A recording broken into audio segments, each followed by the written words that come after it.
Our goal was to increase the conversion rate for this form, and the tested variables included get your free information in 2 minutes, just a change right here in the top header. And then we also tested a new button design at the bottom. I think our button before was blue, and we changed this one to orange. What you can see is that by making these changes, we actually increased the amount of conversion by about 34%. And if we calculate this, this results in about almost a little over 750 additional requests for consultation per year. And if you think about that from a revenue perspective, that's very, very significant. And then another test, this is just an example on Loma Linda Medical Center's main website. This is an area of their website where consumers actually look for a physician. It's called Let Us Help You Find a Doctor. And basically, our goal here was to increase engagement with the physician directory.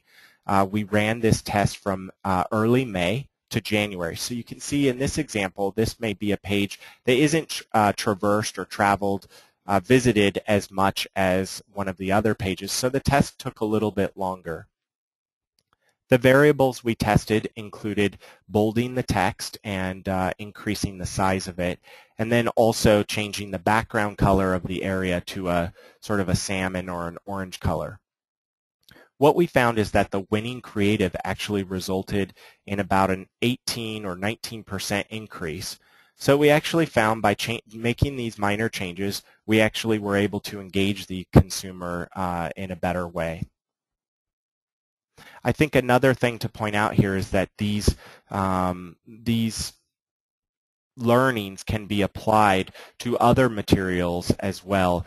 For example, if we were testing a call to action or a message for protons or for cancer or for urogynecology or plastics, we would actually know which message or call to action responds with that audience in the best way.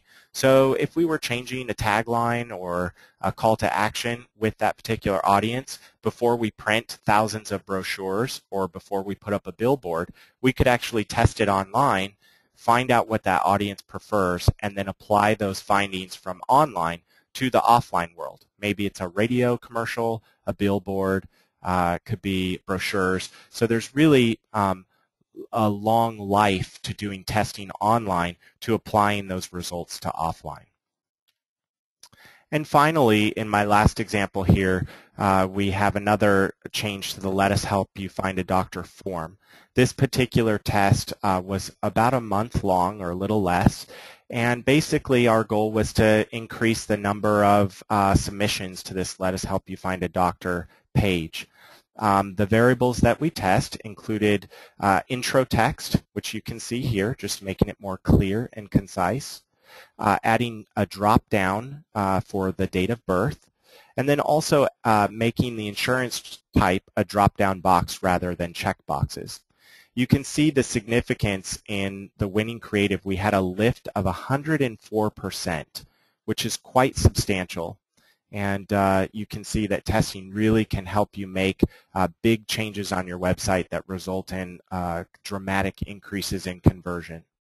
I believe at this point, Loma Linda University Medical Center receives more than 70% of all of their inquiries through forms just like this, rather than through phone calls through their call center. So it is quite substantial when you have that much conversion and traffic coming in that you optimize and make changes all of the time.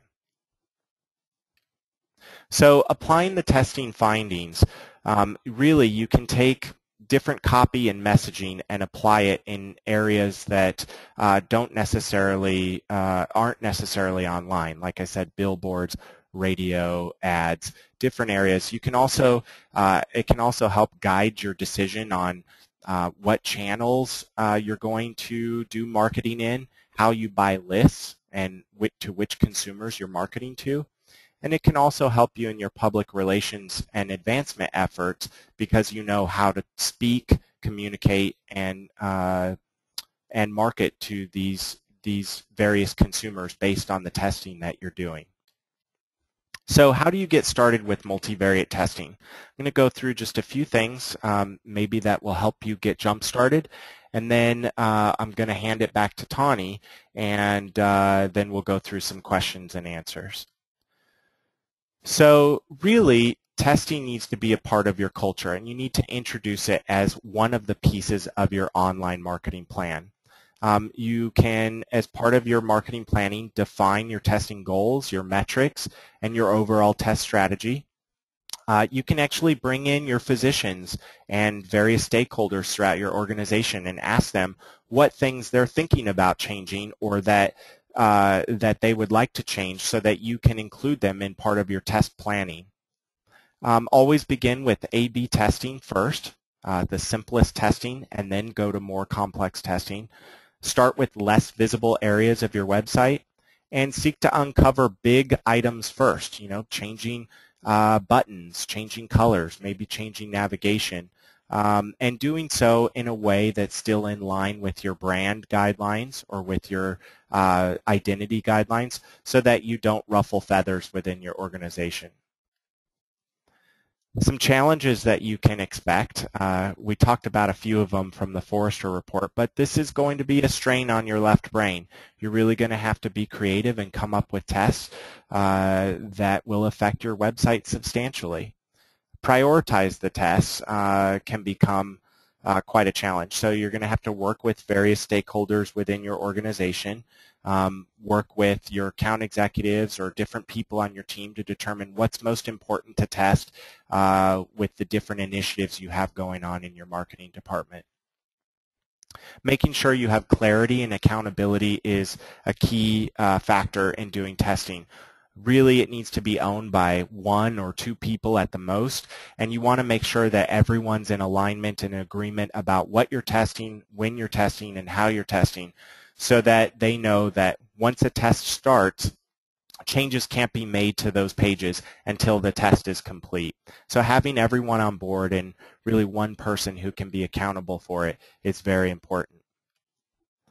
What are the payoffs you can expect? Well, obviously, you will see that conversion will increase. If you are running pay-per-click ads, if you have pages that have people sign up for things like events or sign up for things like mailing lists, you will see those things increase.